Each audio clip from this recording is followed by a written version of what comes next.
Pas Karangarit beras-beras dimanapun Anda berada. Saya bersama Mas Jamroni dan istrinya Pak Yat di Dusun Plongan, Desa Temuguru, Kecamatan Sempu, Kabupaten Banyuwangi. Jadi barusan ada laporan tadi Mas Jamroni video call saya pas saya baru bangun. Laporan kalau sapinya Pak Yat ini tidak mau makan. Jadi kita langsung meluncur, tapi tadi kita liputan dulu di kandangnya Papa Excel. Kita melakukan pemeriksaan dulu ya, monggo disimak nanti apa sih yang harus dicegah, yang harus dilakukan, bagaimana baiknya buat Laskar Ngarit semua. Semoga video ini bermanfaat ya. Ikuti terus supaya teman-teman bisa mendapatkan edukasi tambahan dari video ini. Monggo Mas kameramen dipegang dulu. Jadi hal yang harus dilakukan, ganteng apa tuh? Laskar Ngarit yang harus dilakukan adalah pemeriksaan. Dokter wajib tahu suhu badan dari dilepas ya Mas. Dokter wajib tahu suhu badan dari seekor sapi yang akan dia periksa. Ini terkait dengan pemeriksaan fisik, pemeriksaan klinis, dan nanti mengarah ke diagnosa apa dan treatment apa. Jadi kalau untuk sapi jantan itu obatnya bisa lebih radikal ya daripada sapi betina. Karena kalau sapi betina, apalagi sapi yang sedang bunting, maka kita harus lebih berhati-hati dalam memberikan pengobatan. Oke, lanjut Mas kameramen. Apa dibantu handle depan.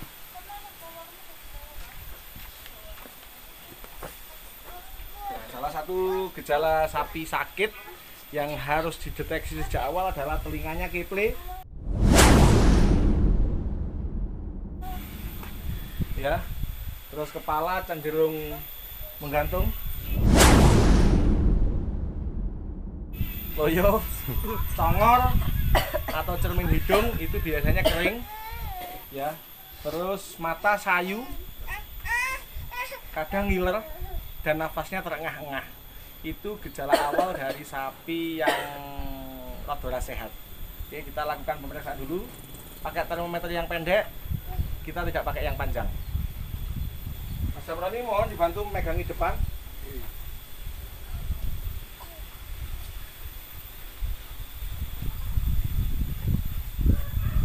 Jadi suhu lebih mendekat tidak apa-apa. Suhu normal sapi itu adalah 38,0 sampai 39,0, toleransi 39,2, di atas 39,5 apalagi 39,8, apalagi sampai 40 yang tadi punyaan Mas Wasis itu suhunya 40,6. Sebelum kesini tadi kita memberikan tindakan ke sapinya Mas Wasis. Tadi tidak kita liput, yang kita liput punyaan Pak Yat. Jadi sapi yang suhunya, nah ini dia demam banget, makanya jelas ekspresinya sangat terlihat ya. Ini dia suhunya oke, belum titik-titik tapi sudah saya cabut. Monggo Mas kameramen difokuskan. Ketok. Ini suhunya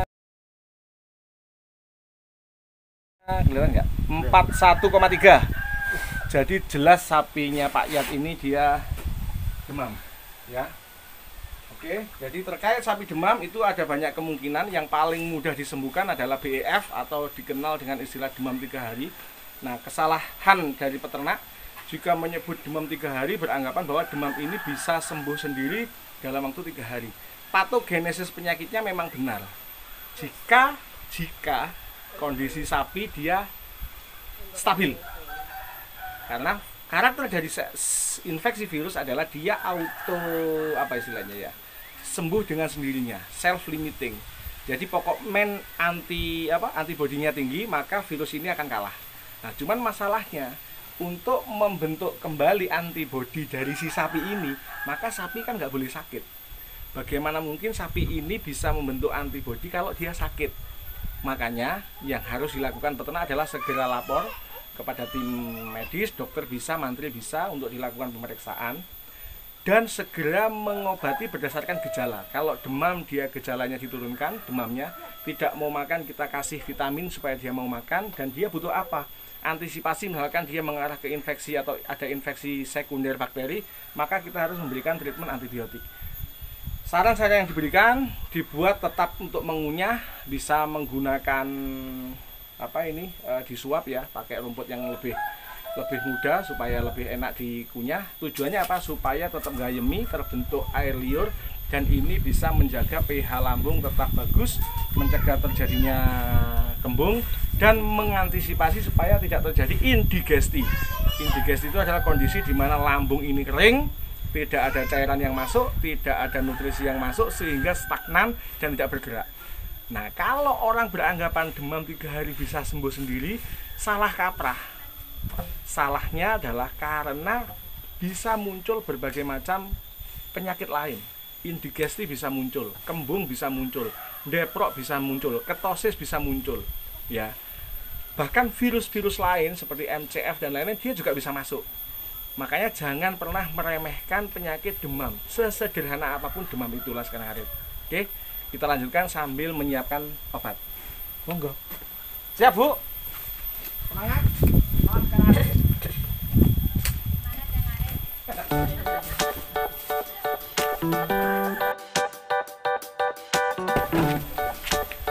Laskar Ngarit sama Pak Yat dikasih pulir 16.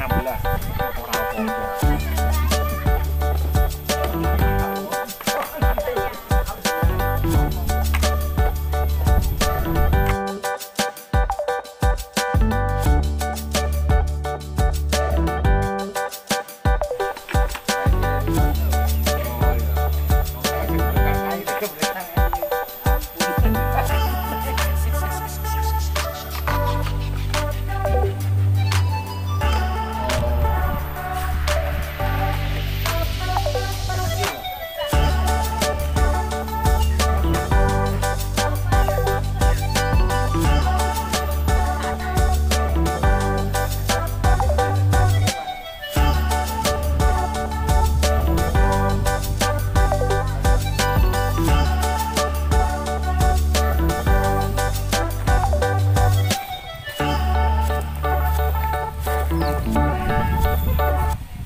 Jadi jelas nggak? Jelas nggak? Jelas. Jadi Laskar Ngarit beras-beras dimanapun Anda berada, poin-poin penting yang bisa menjadi pegangan dari Laskar Ngarit semua adalah yang pertama adalah mampu secepatnya mengidentifikasi sapinya yang sakit. Ciri-ciri sapi sakit adalah telinganya keple, kepala menunduk, mata sayu, congor, hidung kering, ngiler, nafas terengah-engah, kotoran bisa diare, bisa padat, dingklang. Itu ciri-ciri yang bisa dideteksi. Jika muncul itu, segera hubungi dokter. Sambil menunggu dokter, yang harus jenengan lakukan adalah ngendokke tali dikendorin, ya. Itu tujuannya apa? Tujuannya supaya sapi bisa istirahat, bisa deprok. Sapi yang lagi sakit, kalau talinya terlalu berat, dia akan bingung, meh turun ning ora iso, kan menderita.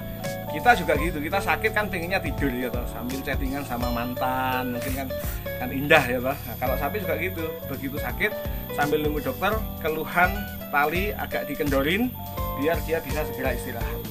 Istirahat sangat penting pada sapi karena terkait dengan antibodi. Yang kedua, bisa menyiapkan air gula. Air gula sangat bagus untuk menjaga cairan tubuh biar tidak dehidrasi.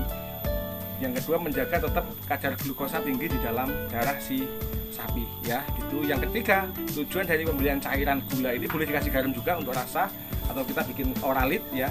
Itu untuk memastikan lambung tidak kering, lambung tidak keras, dan lambung tetap bisa bekerja. Itu sarannya. Jadi yang pertama, tali deteksinya udah bagus, harus bagus, tali dikendorin, terus berikan air minum, gula plus garam, bisa bikin oralit, atau air degan juga boleh, tapi tujuannya air degan bukan untuk anggapan untuk menyelesaikan racun, tapi memang untuk fluid terapi, untuk menginfus dia melalui peroral. Sebanyak mungkin dia mau minum air degan. Jangan lupa kalau dokter datang, degan, gula, dan es disiapin buat Pak dokternya, ya. Itu kalau nggak ada ya nggak apa-apa, nanti beli sendiri. Yang keempat adalah kandang dibersihkan, karena sapi yang sakit dan deprok dia tidak boleh terlalu banyak menghirup amonia atau pesingnya kandang. Amonia yang terhirup secara terus-menerus pada saat sapi tidak fit, maka akan menyebabkan demamnya semakin tinggi. Nah, begitu dokter datang, dokter akan melakukan pemeriksaan dan melakukan tindakan sesuai yang dibutuhkan. Penurun panas, multivitamin, mineral, antibiotik, ATP, obat-obat untuk metabolisme semua diberikan sesuai dengan kebutuhan dia dan memberikan saran seperti saran saya tadi. Jadi begitulah Kang Arif. Semoga ini sapinya Pak Yat cukup panas ya, 41,1 itu sudah panas banget. Tetap perlu dijaga. Ini untungnya kandangnya terbuka, jadi ventilasi bagus, juga aroma tidak terlalu pesing. Oke, no problem, tidak ada masalah ya. Tinggal yang harus dilakukan adalah pemilik harus rajin menyuap membuat sapi tetap ngayem. Tujuannya sudah saya sebutkan di depan tadi, untuk menjaga asam basa dari lambung supaya tetap normal. Dan jangan memberikan antibiotik per oral. Ya tadi dikasih apa?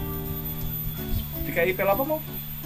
Puyer 16. Nah, puyer 16 ya ora apa-apa lah, tapi jangan dikasih antibiotik, amoxicillin dan lain-lain. Khawatirnya malah itu akan mengganggu suasana asam basa dan keberadaan mikroorganisme menguntungkan yang ada di lambungnya si sapi. Lah sekarang ada beras-beras dimanapun Anda berada, itu tadi kita sudah memberikan tindakan. Semoga lekas sembuh. Insya Allah dia sembuh. Jangan meremehkan demam pada sapi karena banyak kemungkinan yang muncul yang bisa memperburuk kondisi. Sekian, semoga bermanfaat. Assalamualaikum warahmatullahi wabarakatuh. Semangat.